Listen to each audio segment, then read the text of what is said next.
Hi medias, இன்னைக்கு ஒரு குட்டி மினி விளாக் பார்த்துடலாமா?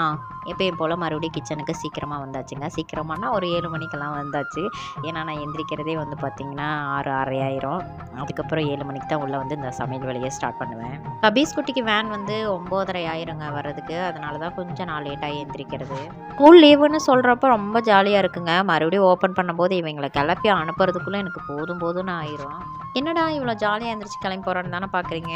இதுக்குள்ளே ஒரு உள்நோக்கம் இருக்குங்க. நைட்டு தூங்கும்போது நாளைக்கு ஸ்கூல்டா அப்படின்னு சொன்னேன். இல்லை எனக்கு லீவு தாம்மா அப்படின்னு சொன்னால், சரி நாளைக்கு ஸ்கூலுக்கு கிளம்பு, வேன் வந்துருச்சுன்னா நீ ஸ்கூலுக்கு போ, வேன் வரலன்னா நீ லீவ் போட்டுக்கோ அப்படின்னு சொல்லி தாங்க எனக்கு கிளப்பி விட்டுரு. வேனை பார்த்ததும் ஆமாம்மா இன்னைக்கு ஸ்கூல் தாம்மா அப்படின்னு சொல்லிட்டு குட் பாயாக சிரிச்சிட்டே பாய் சொல்லிட்டு கிளம்பிட்டான். வேன் ஏற்றி விட்டுட்டு வீட்டுக்கு வந்ததுமே நானும் கார்த்தி இனேஷ் குட்டி சாப்பிட்டுட்டோம். கார்த்தி வந்து ஈரோடு கிளம்பு போயிட்டு வரலாம் அப்படின்னு சொன்னாங்க. நான் கிளம்பி கிரிக்கி மாதிரி உட்காந்துருக்கேன். இவங்கெல்லாம் ஜாலியாக படுத்து ஃபோன் யூஸ் பண்ணிட்டு இருக்காங்க.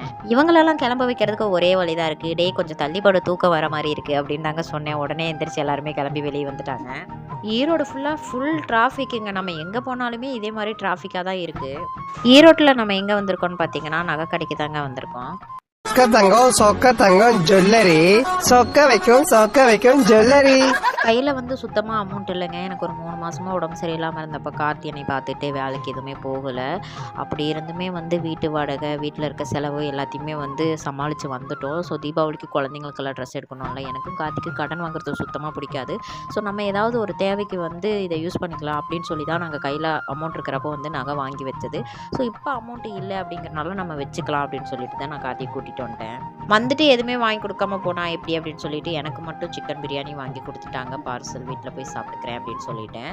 அதுக்கப்புறம் வண்டிக்கு சீட் கவர் வந்து எவ்வளோ வரும் அப்படின்னு சொல்லிட்டு கேட்டாங்க. பட் வேண்டான்னு சொல்லிட்டு வீட்டுக்கு கிளம்பிட்டோம். பெரிய பையன் ஸ்கூலுக்கு போயிட்டானா வீட்டுக்கு வந்ததுமே ஸ்நாக்ஸ் தான் கேட்பான் அப்படின்னு சொல்லிட்டு என் சின்ன பையன் இறங்கி போய் அவங்கள்ட்ட வந்து அந்த சிப்ஸ் வாங்கிட்டு வந்துட்டான். ஈரோடு போகும்போதே பாட்டிமா கடையில் கூழ் வாங்கி தடா அப்படின்னு சொல்லி கேட்டேன். சரி போயிட்டு வந்துடலாம் அப்படின்னு சொல்லிட்டு போயிட்டு ரிட்டர்ன் வரும்போது கூழ் வாங்கி கொடுத்துட்டாங்க. பாட்டியும் கார்த்தியும் ரொம்ப நேரமாக பேசிகிட்டு இருந்தாங்க. மறுபடியும் நாளைக்கு ஈரோடு வரலாம் அப்படின்னு சொல்லிட்டான். எதுக்காகன்னு பார்த்தீங்கன்னா இன்றைக்கி அமௌண்ட் கொஞ்சம் ரெடி பண்ணுறதுனால தான் ஈரோடு வரைக்கும் வந்தோம். நாளைக்கு தாங்க தீபாவளிக்கு பர்ச்சேசிங்கெல்லாம் பண்ணுற மாதிரி இருக்கும் அப்படின்னு நினைக்கிறேன். ஸோ எங்களோட சரித்திரத்தில் ஈரோடு போனதும் வந்ததாக கிடையவே கிடையாது. இன்றைக்கி வந்து பார்த்திங்கன்னா 11 மணிக்கு போயிட்டு 12 மணிக்கெல்லாம் வீட்டுக்கு வந்துட்டோம். வீட்டுக்கு வந்து ஒரு குட்டி தூக்கம் தூங்கியாச்சு. பெரிய பையன் வீட்டுக்கு வந்ததுக்கப்புறம் தான் பிரியாணி சாப்பிட்டோம்.